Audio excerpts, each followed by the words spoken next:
윤석열 대통령은 거짓말을 하고 있다. 헌법재판소 탄핵심판 마지막 변론에서까지 12.3 비상계엄 당일 투입한 군 병력은 570명에 불과하다. 거나 국회의 해제 요구 결의가 이루어지고 즉시 병력을 철수했다. 국회의원을 체포하거나 끌어내라고 하지 않았다. 등 현장의 증언으로 명백히 밝혀진 사실조차 부인했다. 그의 장황한 거짓말은 구차한 변명일 뿐일까? 법기술자의 요령 있는 궤변일까? 그렇게만 치부하기에는 개운치 않다. 그의 최후 진술이 우리 사회가 존중해 온 민주주의적 가치를 교란하는 언어로 가득했기 때문이다. 윤 대통령은 끝까지 12.3 비상계엄이 계엄의 형식을 빌린 대국민 호소, 국가와 국민을 위한 계엄이라고 주장했다. 지난해 12월 대국민 담화를 통해 처음 들었을 때만 해도 헛웃음이 나왔다. 하지만 태연한 거짓말을 반복해서 듣다 보면 사실과 거짓의 경계가 흐릿해질 수 있다. 그가 정치적 위기를 타개하기 위해 군경을 동원해 계엄을 했다는 본질은 희석됐고 역사적 트라우마를 자극했던 계엄령은 계몽령으로 오염됐다. 계엄령이 계몽령으로 둔갑하기 위해선 망국적 위기 상황을 불러온 적이 필요했다. 그는 내란 공작 세력들이 국민을 선동하고 있다. 북한을 비롯한 외부의 주권 침탈 세력들과 반국가 세력이 연계해 국가 안보를 위협한다. 고 했다. 계엄의 정당성을 강변하는 동시에 계엄의 원죄를 반국가 세력에 물으라는 주장이다. 이적 탄핵 선동 탄핵 같은 구호를 섞어 국민적 분노의 대상을 바꾸려고 시도한다. 차마 계엄을 계몽이라 부를 수 없는, 계엄을 용서할 수 없는 국민은 졸지에 국헌 문란에 동조한 반국가 세력이 됐다. 적이 나타나긴 했지만 도대체 무슨 일을 벌였는지 알 수 없었다. 절체절명의 위기를 방치할 수 없다는 절박함에서 비롯된 계엄이라는데 계엄 선포 당일 국민은 여느 날과 다름없는 평범한 하루를 보내고 있었다. 그래서 윤 대통령은 당장은 괜찮아 보여도 얼마 뒤면 큰 위기로 닥칠 일들이 대통령의 시야에는 들어온다. 고 주장한다. 계엄이라는 현실과 망국 위기라는 허구는 북한 지령설 부정선거론 같은 음모론으로 연결됐다. 부정선거에 동조하는 여론이 40%가 넘었다는 조사도 있다. 극히 일부의 망상으로 여겨지던 부정선거론이 선거 제도의 신뢰성을 흔들 정도로 세력을 키웠다. 그의 선전전이 역사적으로 새로운 일은 아니다.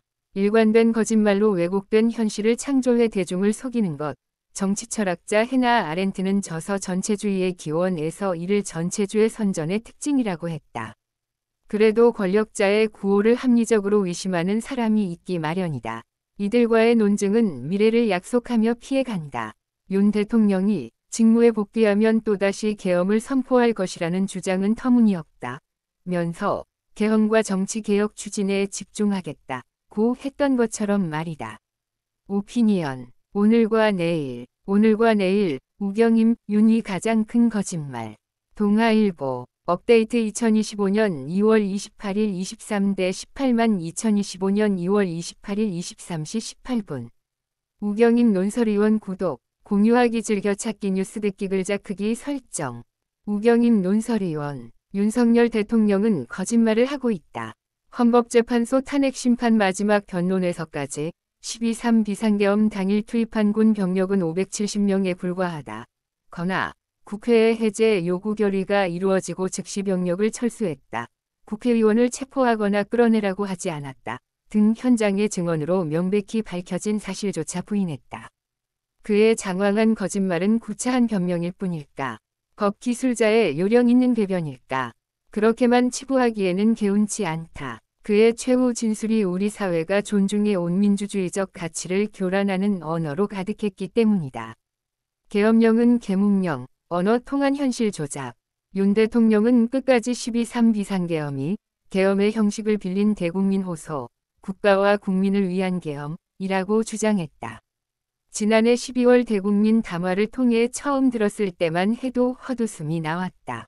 하지만 태연한 거짓말을 반복해서 듣다 보면 사실과 거짓의 경계가 흐릿해질 수 있다.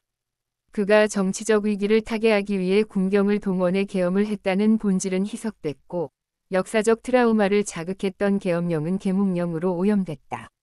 계엄령이 계몽령으로 둔갑하기 위해선 망국적 위기 상황을 불러온 적이 필요했다. 그는 내란 공작 세력들이 국민을 선동하고 있다. 북한을 비롯한 외부의 주권 침탈 세력들과 반국가 세력이 연계해 국가 안보를 위협한다. 고 했다. 계엄의 정당성을 강변하는 동시에 계엄의 원죄를 반국가 세력에 물으라는 주장이다.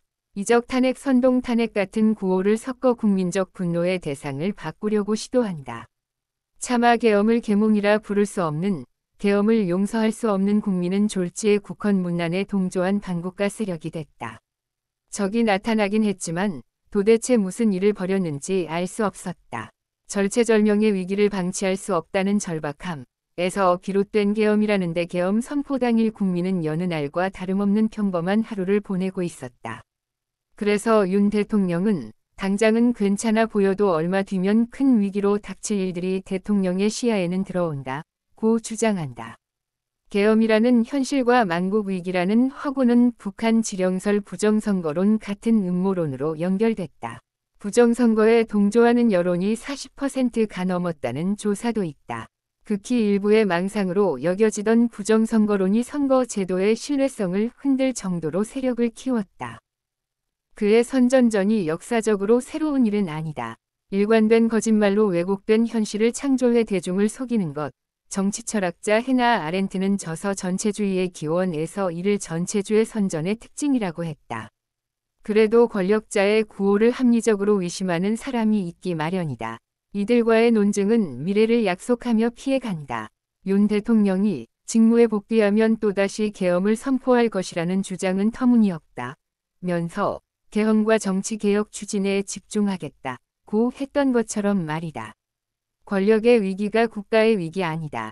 마침 국제인권단체 프리덤하우스가 2025 세계자유지수 보고서를 공개했다. 12.3 비상계엄을 언급하며 윤 대통령이 한국을 드라마틱한 헌법적 위기에 빠뜨렸다. 고 했다. 한국을 예로 들며 전 세계 민주주의가 직면한 위협 중 하나는 선출된 지도자가 민주주의 제도를 공격하는 것이라고도 했다. 윤 대통령은 스스로 자유주의자라고 칭해왔다. 탄핵심판 첫 변론에선 저는 철들고 난 이후로 지금까지 자유민주주의라는 신념 하나를 확고히 가지고 살아온 사람이라고 했다. 그가 정말 자유주의자였다면 개인의 자유를 억압하고 집단의 폭력을 용인하는 계엄을 떠올렸을 리가 없다. 정치적 반대파를 일거에 척결하려 하지도 권력자의 위기와 국가 존립의 위기를 동일시하지도 않았을 것이다. 그의 가장 큰 거짓말은 그가 자유주의자라